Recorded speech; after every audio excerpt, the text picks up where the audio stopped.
Assalamualaikum warahmatullahi wabarakatuh. Alhamdulillah alladzi jama'ana 'alal huda wat tuqa. Segala puji bagi Allah Jalla Jalaluh yang telah mengumpulkan kita di tempat ini karena petunjuk dan ketakwaan kepada Allah Subhanahu wa taala. Kita tidak dilahirkan dari satu rahim ya. Kita juga nggak saling kenal. Tapi kita bisa duduk bersama di rumah Allah Azza wa Jalla dalam rangka menyimak ayat-ayat Allah dibacakan, mendengarkan hadis-hadis Nabi disampaikan, duduk bersama malaikat-malaikat Allah yang sedang menghadiri majelis ilmu. Maka jamaah, sempurnakan nikmat itu dengan cara kita saling mengenal saudara kita. Antum udah kenal sama saudara antum? Nah, antum dari tadi duduk bareng, kadang-kadang nggak kenalan jamaah. Ana mau tunjuk ya, ana mau tanya, nama antum kenal sama ini kanan antum? Enggak, yang di kiri antum? Lah kan sendirian dia di sini jemaah. Ayo antum kenalan dulu, baru kita lanjutkan kajian. Iya. Ibu-ibu juga saling mengenal ya, saling mengenal di antaranya. Dan ibu-ibu kalau nggak ada orang laki di atas, dibuka cadarnya ya. Jangan-jangan ada yang berkumis bersama ibu-ibu di sana. Nah, tanya nama, dari mana dan apa profesinya. Kadang-kadang sudah disuruh pancet ngini tok. Loh, ayo kenalan gitu loh. Malu kenalan antum. Nah, sudah. Ya, antum yang pakai batik. Iya. Siapa yang di kanan antum namanya? Yang situ? Yang sebelah sini? Dari mana dia? Oh, Masya Allah, Alhamdulillah. Kasih hadiahnya jemaah. Mana hadiahnya?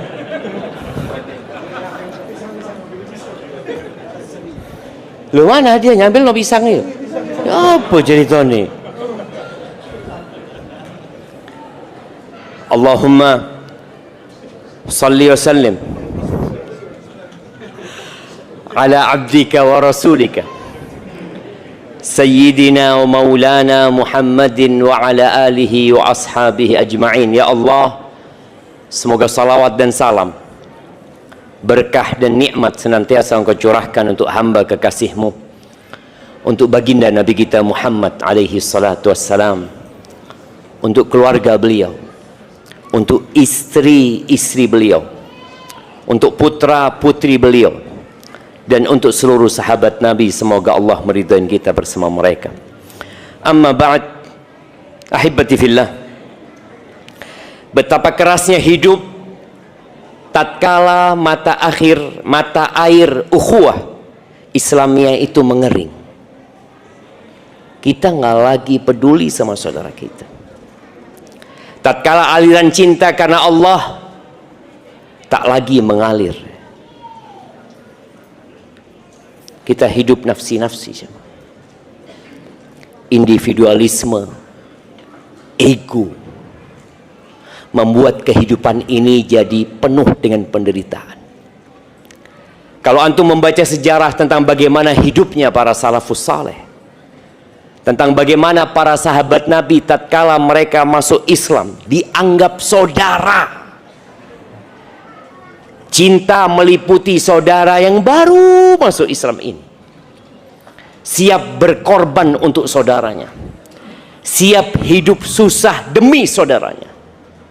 Bahkan bagaimana Allah Azza wa Jal menggambarkan orang-orang Ansar tatkala kedatangan orang-orang Muhajirin, yang orang-orang Muhajirin ini tentunya akan merepotkan orang-orang Ansar. Mereka nggak punya rumah, Mereka nggak punya pekerjaan. Mereka juga nggak punya siapa-siapa. Allah Azza wa Jalla menggambarkannya tentang jalinan hati yang begitu kokohnya, tentang sumber cinta yang mengalir dengan deras walaupun mereka tidak saling mengenal sebelumnya. Allah Azza wa Jalla mengatakan walladzina tabawwa'ud dara wal imana min qablihim yuhibbuna man hajara ilaihim wa la yajiduna fi sudurihim hajatan mimma utu wa yu'thiruna ala anfusihim walau kana bihim khasasah wa man yuqa syuhha nafsihi fa ulaika humul muflihun. Kata Allah Azza wa Jal, dan orang-orang yang menempati kota Madinah terlebih dahulu, mereka beriman terlebih dahulu. Apa kata Allah? Yuhibbun, mereka cinta kepada orang-orang yang hijrah kepada mereka. Cinta. Ini cinta karena Allah Azza wa Jal. Coba antum lihat, masih adakah orang yang antum cintai karena Allah? Kebanyakan pertemanan kita, persahabatan kita, perkumpulan kita, dasarnya kepentingan, bukan karena Allah Azza wa Jalla.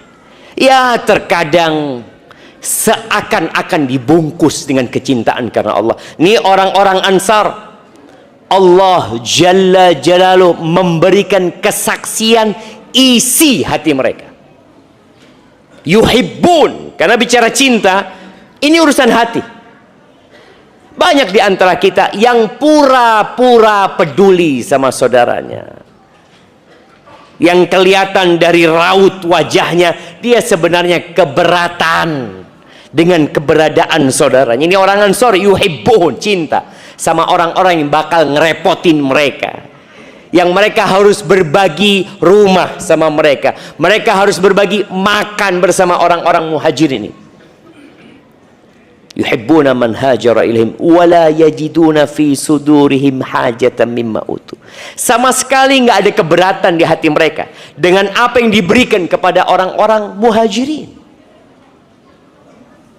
Dan lebih dari itu jamaah, Allah mengatakan wa yu'thiruna ala anfusihim walau kana bihim khasasah. Mereka lebih mementingkan saudaranya ini daripada diri mereka sendiri, walaupun mereka membutuhkan apa yang diberikan.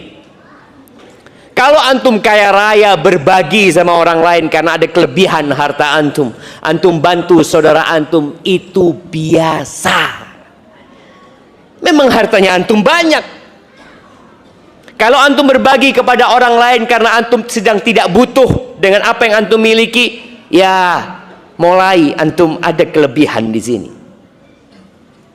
Tapi kalau antum bisa berbagi dengan orang lain padahal antum butuh dengan apa yang diberikan,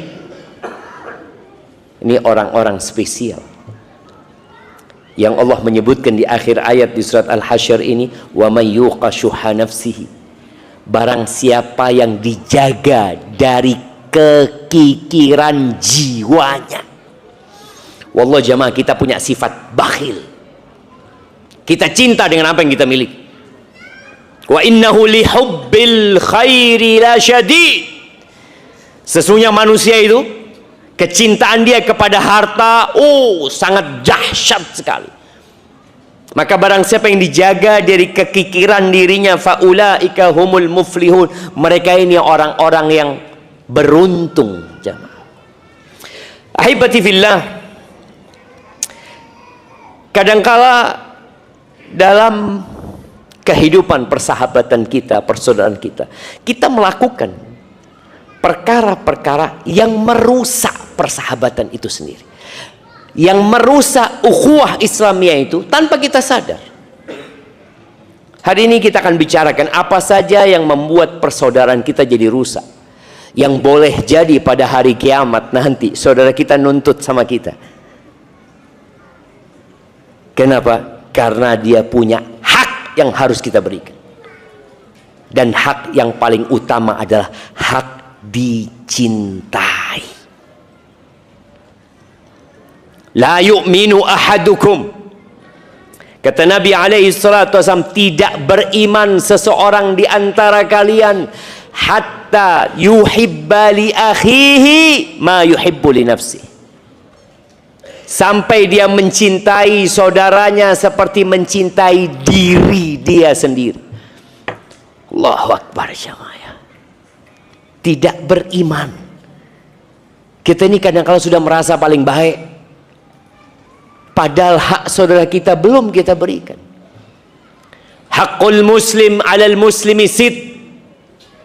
Hak seorang muslim atas muslim lainnya ada 6. Nah, antum sebutkan. Memberikan salam kalau berjumpa. Iya. Yang kedua, memberikan hadiah. Agar saling mencintai. Baik, yang ketiga. Masya Allah, didobel jamaah.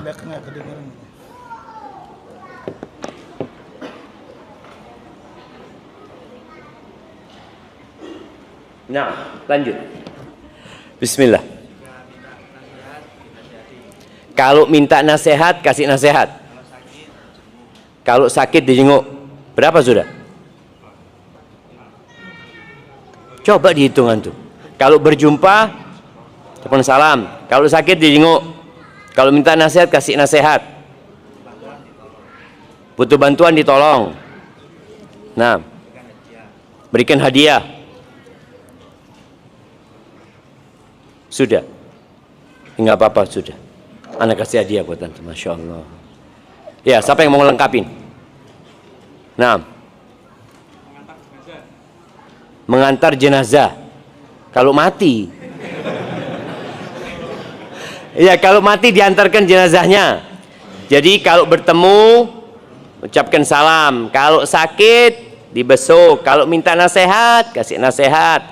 Kalau mati diantarkan jenazahnya.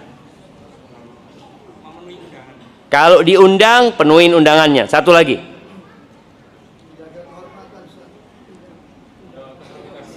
Enggak. Iya, kalau bersin tunggu dulu. Kalau bersin ngomong alhamdulillah baru didoakan. Nah, siapa tadi yang jawab? Karena cuma satu nggak kita kasih hadiah jemaah.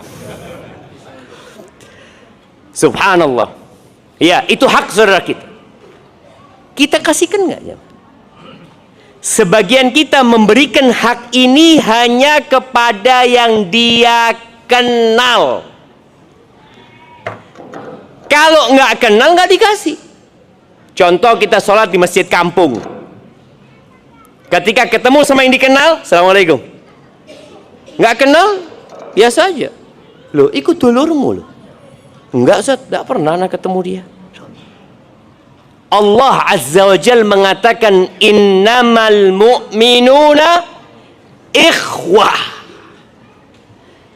Yang menjadikan antum saudara sama dia itu Allah Jalla Jalaluh. Gara-gara antum tidak menganggap dia saudara, ini sebuah kejahatan jemaah. Naungan. Yauma la dhilla illa dhilluh. Pada hari tidak ada naungan kecuali naungan Allah Azza wa Jal. Salah satunya adalah warajulani tahabba fillah ijtama'a alaih wa tafarraqa alaih. Dua orang yang saling mencintai karena Allah, kumpul berdua karena Allah, berpisah pun karena Allah Azza wa Jalla. Kemudian di dalam sebuah hadis qudsi yang diriwayatkan oleh Imam Ahmad rahimahullahu taala, Nabi alaihi salatu wasallam mengatakan, Allah Azza wa Jal berfirman, al-mutahabbuna fi jalali lahum manabir min nur. Orang-orang yang saling mencintai karena keagunganku, Kelak pada hari kiamat Allah akan berikan kepada mereka mimbar-mimbar dari cahaya. Bayangin ya, kita pernah melihat mimbar yang ada di muka bumi ini, mungkin yang indah gemerlapan, membuat orang terpana dan terpesona. Nanti hari kiamat dikasih mimbar dari cahaya. Yaghbituhumun nabiyun wasyuhada.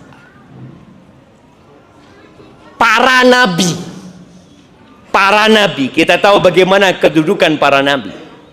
Wasyuhada, dan orang-orang yang mati syahid, tatkala melihat kedudukan orang-orang yang saling mencintai disebabkan Allah, mereka kepingin dengan apa yang Allah berikan kepada mereka. Yaghbituhum, ada ghibtah di diri mereka, ada keinginan untuk menjadi seperti mereka. Ini sesuatu yang sangat tinggi jamaah. Tinggal kita menumbuhkannya di dalam hati kita. Kemudian di dalam hadis qudsi pula yang diriwayatkan Imam Ahmad, Allah Azza wa Jalla mengatakan haqqat mahabbati, wajib tuh orang-orang dapat lil mutabadilina fiha, dan wajib tuh orang dia berhak mendapatkan kecintaanku buat orang yang saling memberi karena aku, kata Allah Azza wa Jalla. Ahibati fillah, kalau bicara apa yang merusak persaudaraan, antum perlu catat. Tidak perlu, Ustaz. Ana biasanya menghafal tanpa mencatat. Makanya orang yang ngaji itu macam-macam. Ada yang bawa buku sama pulpen, ada yang bawa HP, catat dia sama HP-nya. Ada yang bawa kuping, bawa dia kuping, datang bersandar di pojokan. Bismillah. Tidak apa-apa, yang bersandar itu yang tua aja, yang muda-muda jangan bersandar aja. Sebelum nanti tua, ya sebelum waktunya dia jadi tua nanti. Jadi ketika antum mendengar ada faedah yang mau disampaikan, dicatat supaya antum tahu nantinya pulang opo zin sampai no ustaz tadi. Ketika antum ketemu sama saudara antum di warung, nanti biasanya habis kajian semua pada cari makan. Di warung antum bisa murojaah sama sahib antum. Antum katakan, tadi Ustadz nyampaikan yang merusak persaudaraan itu apa saja? Sebutkan 1, 2, 3 ya. Agar kita bisa menjaga persaudaraan ini. Dan ingat, saudara-saudara kita boleh jadi punya syafaat pada hari kiamat. Mungkin dia ingat sama kita. Ketika di surga dia tidak dapatkan kita, mungkin dia akan cari kita. Yang pertama yang merusak persaudaraan itu adalah at-tama' fid dunya, kerakusan dengan dunia, ambisi dunia, ingin dengan apa yang dimiliki saudaranya. Jadi dia ngelihat saudaranya punya ini, dia kepingin, saudaranya punya ini, dia kepingin ya. Itu lama-kelamaan saudara kita jadi nggak enak sama kita. Antum dekat sama dia itu karena Allah atau karena hartanya? Karena antum ingin mendapatkan manfaat dari fulus dia, dari jabatan dia, dari kedudukan dia. Di dalam sebuah hadis disebutkan, izhad fid dunya yuhibbukallah. Zuhudlah engkau di dunia. Zuhud itu bukan berarti engkau hidup miskin ya. Zuhud itu apa artinya zuhud? Nah, siapa yang mau jawab? Iya. Meninggalkan ketergantungan kepada dunia. Boleh. Mana kasih hadiah? Kirimkan ke belakang. Siapa lagi yang mau jawab? Mendahulukan akhirat daripada dunia. Betul. Anda kasih hadiah. Entek hadiah nih jamaah. Iya, siapa lagi yang mau jawab? Menjauhi hal yang tidak ada manfaat untuk akhirat. Masya Allah.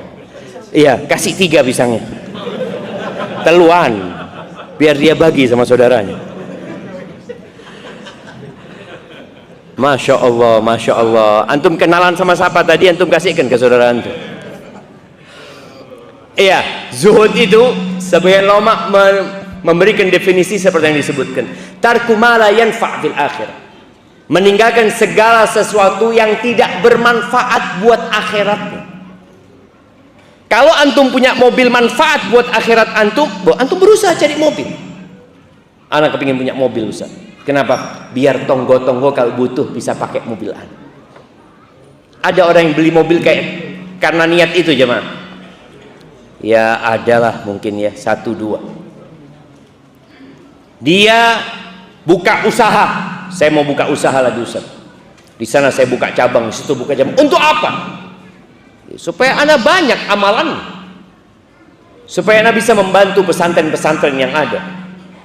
Semakin banyak uang anak harapannya, semakin banyak pahala anak seperti Utsman bin Affan radhiyallahu anhu. Ini manfaat buat akhirat dia. Itu zuhud. Maka kata Nabi sallallahu alaihi wasallam di sini, izhad fid dunya yuhibbukallah. Zuhudlah engkau di dunia, Allah akan cinta sama engkau. Ketika orang lebih mementingkan akhiratnya, Allah cinta sama nih hamba. Wazhad fima fi aidin nas yuhibbakan nas. Dan zuhudlah engkau dengan apa yang ada di tangan manusia. Orang akan cinta sama engkau. Jadi menjaga persaudaraan itu dengan tidak kita cinta dengan harta saudara kita. Kadangkala sebagian kita memanfaatkan saudara. Ada sebuah ungkapan ya, yang perlu kita renungkan bersama ya. Idza kana sahibuka asalan fala talhathu kullahu. Kalau kawanmu itu madu, ojo dikoreti sampai entek. Paham jemaah? Kalau sahibmu itu madu, jangan dikoreti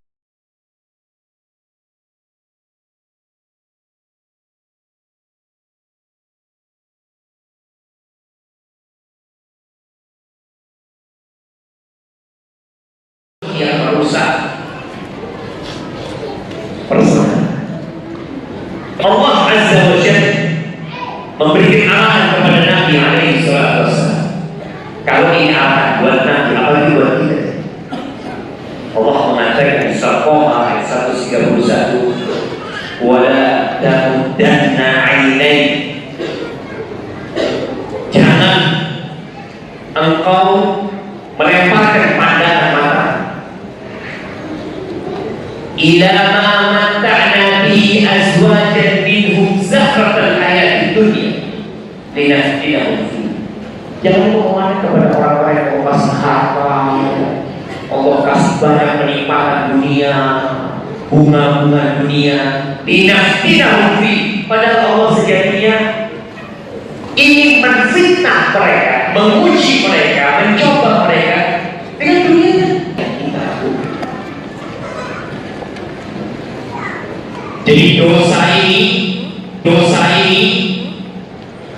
memiliki efek samping yang buruk, baik dalam kehidupan keluarga atau kehidupan masyarakat. Ada orang yang tahu-tahu melihat istrinya kok jauh dari dia, atau istri melihat suaminya kok merasa dekat ini pula, kok jadi gak enak aku bergaul sama dia. Ada apa ini? Kata Nabi SAW, "Walladzina nafsu Muhammadin biyadihi, demi yang jiwa Muhammad berada di tangan, demi Allah Azza wa Jalla, ma tawaddahna, tidaklah dua orang saling mencintai, fayufarraq bainahuma, kemudian kau ribut, dipisahkan di antara keduanya, illa bidambin yuhdithuhu ahad, melainkan itu terjadi dikarenakan dosa yang dilakukan oleh salah satu dari keduanya.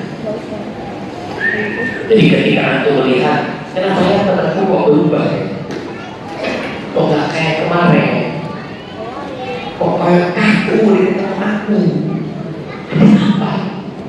Antum segera istighfar, segera minta ampun kepada Allah. Al-Imam Ibnu Qayyim rahimahullah ta'ala ketika menyebutkan dampak-dampak buruk dari kemaksiatan, yang terakhir beliau katakan adalah wahsyah, yajiduhan azimah, wahsyah, merasa kesepian, merasa ngeri ketika kumpul sama saudara-saudara. Yang baca, coba antum nggak baca. Ketika antum ada masalah sama saudara antum, hindari kata-kata bersayap. Hindari yang hanya memperkeruh keadaan. Kadang-kala bikin status kajiannya ustaz, niatnya dia itu loh,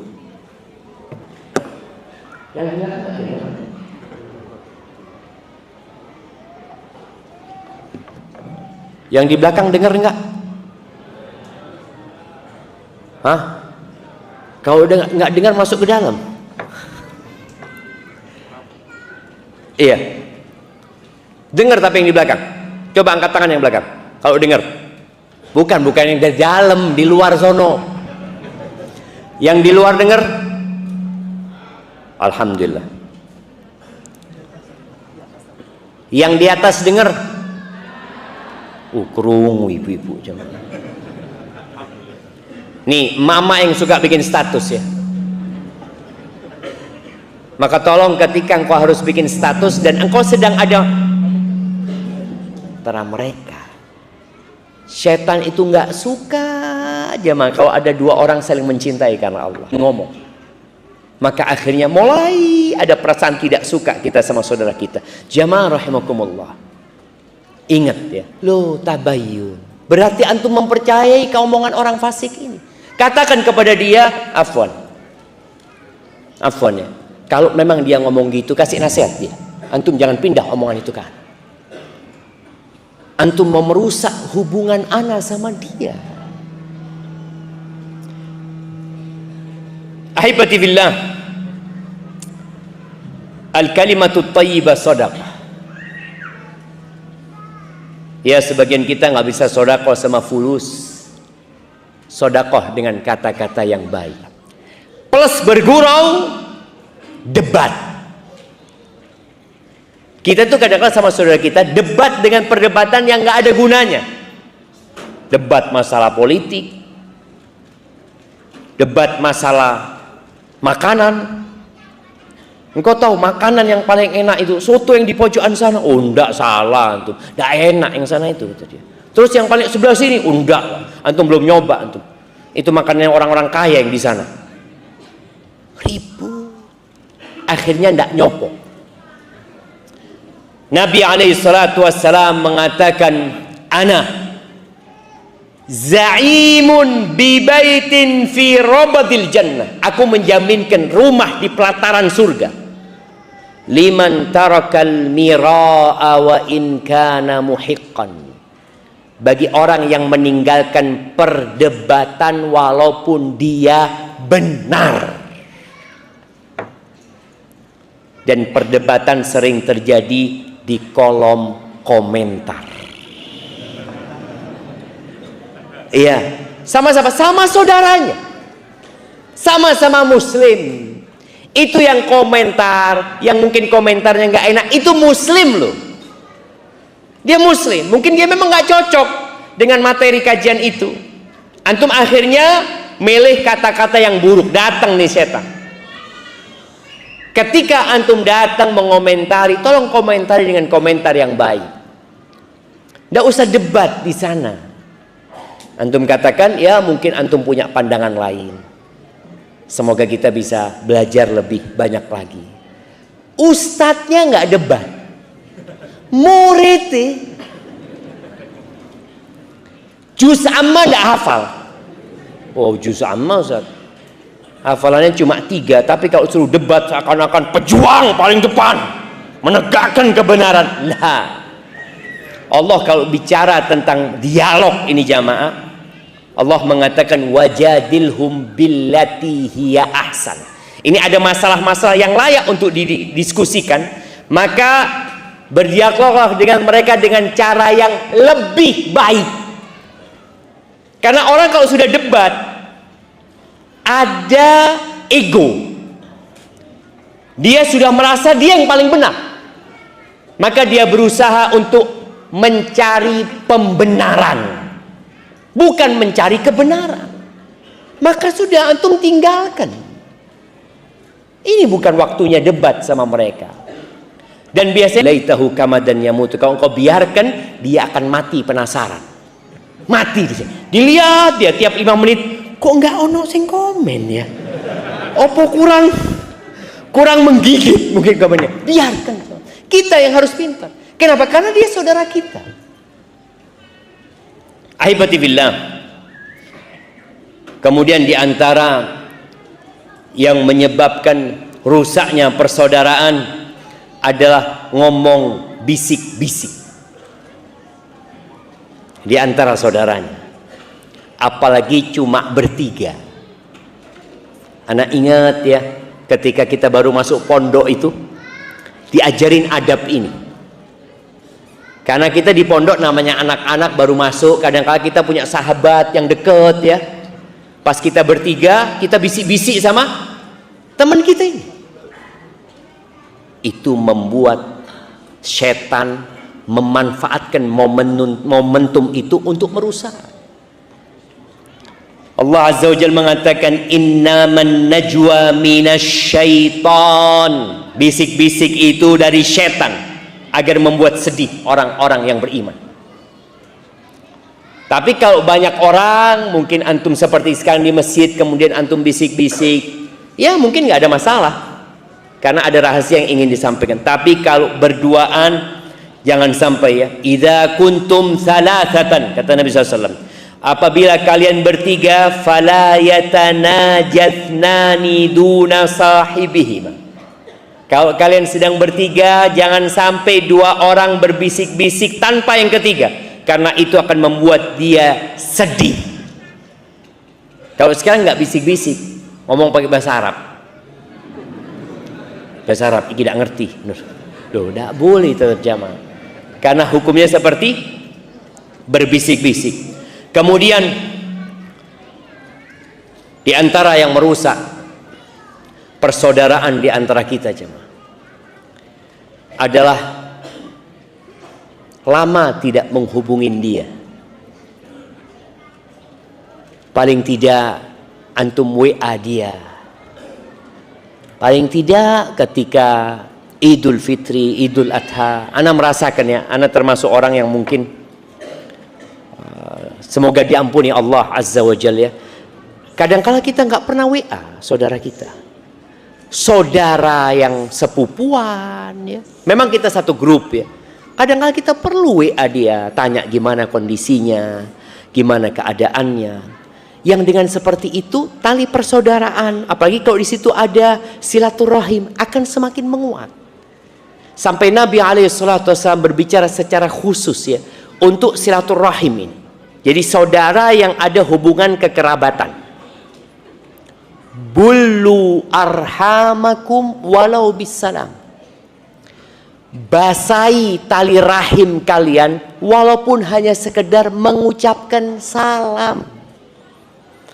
Maka sekarang dengan adanya grup jemaah atau dengan adanya WA, mudah kita kirim sama dia assalamualaikum ya, gimana kabarnya antum. Apalagi dengan adanya teknologi yang memudahkan kita untuk kirim hadiah. Tadi disebutkan di antara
di atas yang memiliki jabatan, harapan kita mereka juga belajar, dan semoga Allah memberikan hidayah kepada kita semuanya. Antum ingat di negeri kita dengan mayoritas penduduk muslim itu pernah anak-anak kuliah, anak-anak sekolah ya, anak-anak SMP, SMA itu nggak boleh pakai jilbab, tidak boleh. Yang pakai jilbab dikeluarkan. Itu nyata. Padahal presidennya muslim. Menteri dulu Mendikbud ya, itu muslim. Kepala sekolahnya muslim. Tapi dilarang pakai jilbab. Jadi identitas muslim itu dilarang. Tapi alhamdulillah dengan berjalannya waktu, sekarang jilbab itu sudah menjadi pemandangan yang biasa kita lihat. Bahkan anak pernah lewat salah satu SMP, anak lihat lagi itu lagi macet ya, pas pulang anak sekolah, hampir semuanya pakai jilbab. Anak lihat, oh ini SMP Islam apa anak lihat. Setelah lewat, lu SMP negeri. SMP negeri. Ini menunjukkan bahwasanya memang ilmu itu penting. Semoga mereka ketika belajar jadi memahami bahwasanya sejatinya tadi jilbab itu adalah aturan Allah yang Allah tetapkan dalam Al-Qur'anul Azim. Dalam Al-Qur'anil Azim ya. Dan bicara jenggot juga sunnah Nabi Muhammad alaihi salatu wassalam.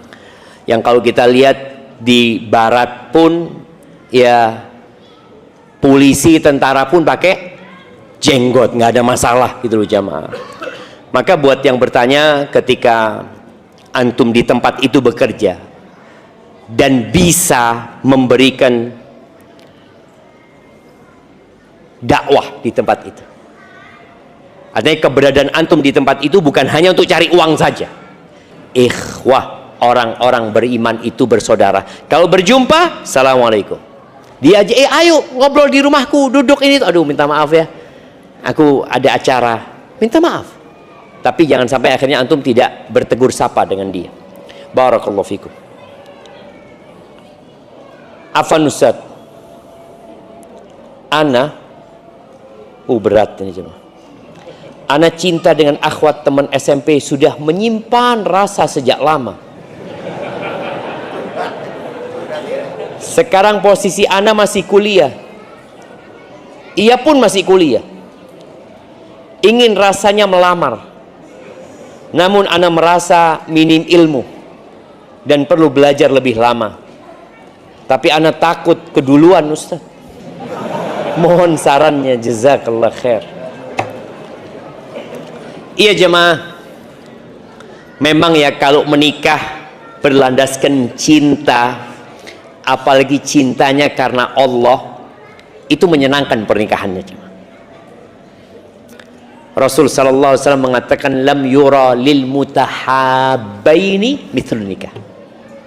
Nggak pernah dilihat ya obat yang mujarab buat orang yang saling mencintai lebih dari menikah. Jadi ketika percintaan itu yang halal tadi kemudian berakhir dengan pernikahan, indah sekali. Tapi kalau dua-duanya saling mencintai, belum tentu nih akhwat cinta sama antum. Antum aja yang cinta sama dia gitu kan. Kalau bicara antum sedang kuliah, ahibati fillah, memang sekarang pemerintah kita menetapkan umur nikah itu berapa? 19 tahun ya. Dulu SMP sudah nikah,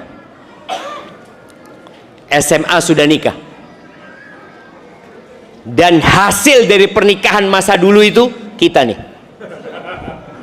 Iya loh jamaah, orang tua kita sebagian nggak kuliah, SMP nggak lulus, SMP nggak lulus, tapi ternyata bisa membina rumah tangga dan menghasilkan anak-anak yang sukses, soleh dan soleha. Sekarang sampai lulus kuliah masih belum bisa apa-apa. Kenapa? Karena memang gaya pandang orang tua beda sekarang. Ketika anak SMA mau nikah, ya Allah, si cili lu kapan gede nih?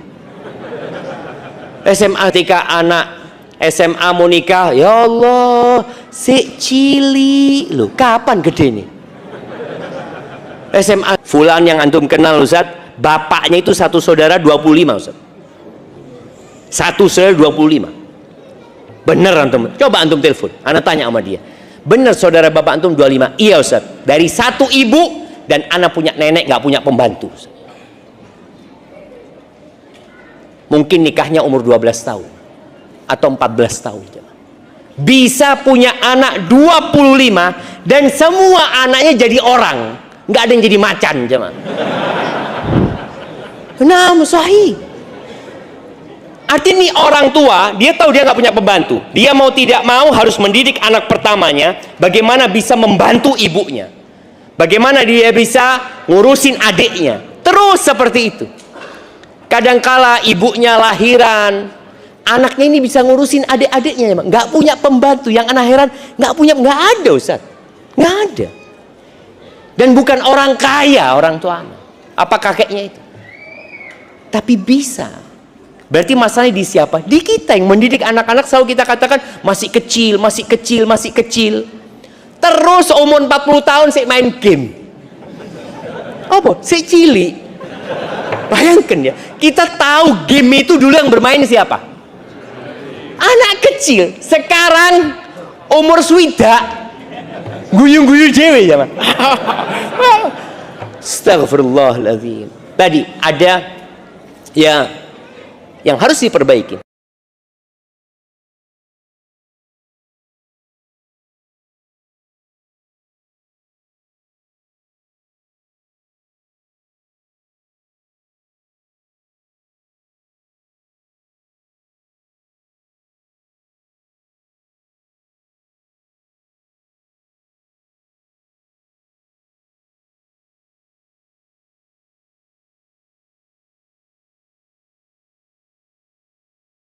Jemaah, apalagi antum takut keduluan, nanti datang ke orang tuanya, sampaikan aku mau nikah sama dia.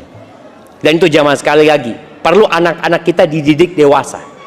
Antum masih dengar bagaimana anak SMP, anak SD memperkosa. Dia sudah dewasa, dia sudah bisa kawin, jemaah. Dia berkosa, jemaah. Gara-gara tontonan ini semua. Lalu kita kandang, oh si cili. Ketika engkau merasa dia masih kecil, tolong dijaga tuh anak kecil. Tolong dididik dengan benar agar dia dewasa. Agar dia tidak salah jalan dalam kehidupan ini. Barakallahu fikum. Apabila salah satu saudara kita memutuskan silaturahim dengan kita, kita sudah berusaha menyambung tapi diblokir. Sampai sejauh mana kita harus terus berusaha, Ustaz? Apakah sampai dia ridha? Barakallah. Jangan berhenti, terus antum berusaha berbuat baik sama dia. Paling tidak tadi mendoakan kebaikan buat dia. Barakallahu fikum. Ustaz, apakah boleh menjaga jarak dari lingkungan kerja yang muslim tapi masih berpaham sekuler? Bahkan ana hampir abai dengan mereka untuk hal-hal di luar pekerjaan. Jazakallah khair. Jamaah, ketika antum berada di lingkungan yang tidak baik, yang tidak mendukung antum untuk jadi baik, maka tugas antum menciptakan, menghadirkan lingkungan yang baik. Rasulullah Sallallahu Alaihi Wasallam sendirian di kota Mekah pada saat semuanya musyrikin. Ka'bah di situ ada 360 berhala. Tapi pelan-pelan beliau dengan ikhlas menyampaikan amanah ini. Antum dapat pesan dari Nabi Sallallahu Alaihi Wasallam, "Ballighu anni walau ayat." Sampaikan dari aku walaupun satu ayat. Jadi ketika antum lingkungannya tidak mendukung, jadilah antum orang yang berakhlak mulia di sana. Tunjukkan bahwa muslim itu menghormati yang besar, menyayangi yang kecil. Tunjukkan, berikan hak-hak mereka tadi. Ketika ada yang sakit, antum datang membesuk dia di saat yang lainnya tidak membesuk. Ketika umpamanya dia ngundang antum, antum berusaha untuk datang. Ketika dia bersin dan mengatakan alhamdulillah, ucapkan yarhamukallah. Jadi berusaha antum untuk baik sama dia. Antum punya kelebihan rezeki, berikan kepada mereka hadiah, traktir mereka. Padahal mereka nggak suka sama antum, tapi antum bikin mereka suka sama antum. Jadi seorang muslim tadi harus berusaha, jangan menyerah dengan lingkungan. Tapi kalau suatu saat lingkungannya memang tidak mendukung, bahkan membuat dia terjebak dalam kemaksiatan, lain lagi ceritanya.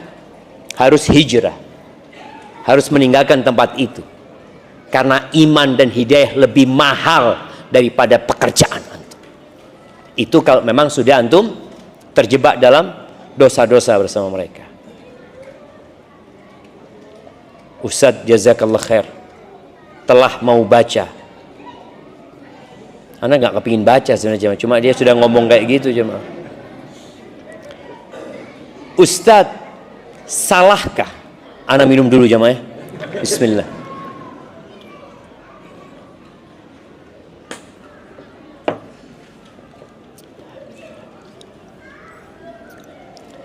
Ustadz, salahkah? Hinakah aku ketika ingin dipoligami? Karena suami saya terlanjur selingkuh. Saya sayang dengan suami saya. Ustadz, saya dicerai. Katanya saya terlalu alim. Visi misi sudah tidak sejalan. Katanya saya sering ajak kajian. Saya mendapati dia dan wanitanya di pesan WA minum khamr di tempat karaoke. Setelah beberapa bulan dia minta rujuk. Dia mengajak dan menyesali. Posisi saya sendiri di Jawa tidak punya saudara. Saya iakan. Setelah itu ternyata wanita itu hamil. Akhirnya saya dipoligami. Karena saya tidak mau menyakiti wanita. Saya lupakan semua yang pernah berkhianat. Saya diusir. Dan saya dikatakan gila. Anak saya tidak dipedulikan. Tunggu. Kok jadi nggak paham mana jemaah? Yang ngusir siapa? Suaminya. Saya diusir dan saya dikatakan gila. Anak saya tidak dipedulikan. Pernah anak nangis tapi disuruh bunuh. Mungkin karena emosi. Ustadz, akhirnya kami poligami. Loh, ya apa sih? Ini udah poligami. Akhirnya kami poligami. Setelah 3-4 hari saya mendapati chatnya bahwa dia capek pura-pura terus. Ternyata dia pura-pura, Ustaz. Faham antum jemaah? Hah? Saya mendapat chatnya. Sebelum anda lanjutkan baca ini, emak-emak ya, jangan suka buka HP-nya suami. Emak, kalau HP dan sempat bilang Abi main game pakai uang. Salahkah saya saat itu membiarkan poligami? Saat ini saya merasa hina banget Ustadz, karena berasa dicampakkan terus menerus. Jamaah rahimakumullah, seorang yang terjebak dalam perzinaan, perselingkuhan tadi, solusinya bukan poligami. Apa solusinya?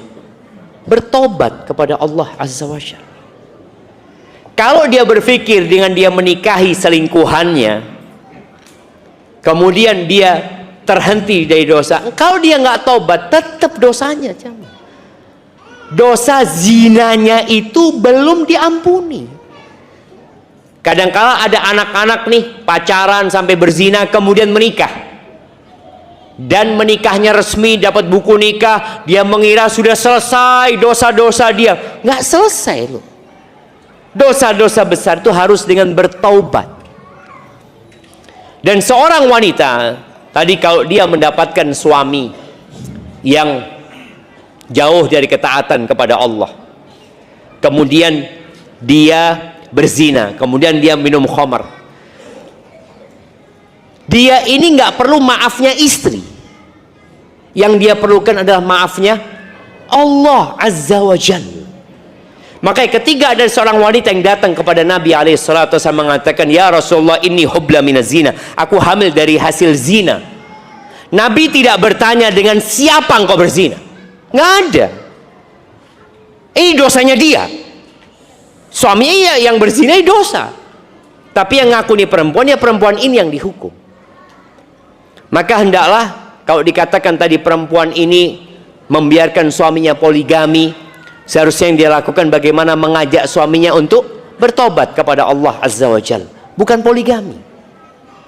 Kemudian katakan, bang, kalau engkau bertobat kepada Allah, lalu engkau memang butuh istri selain aku, silahkan kau nikah dengan wanita baik-baik.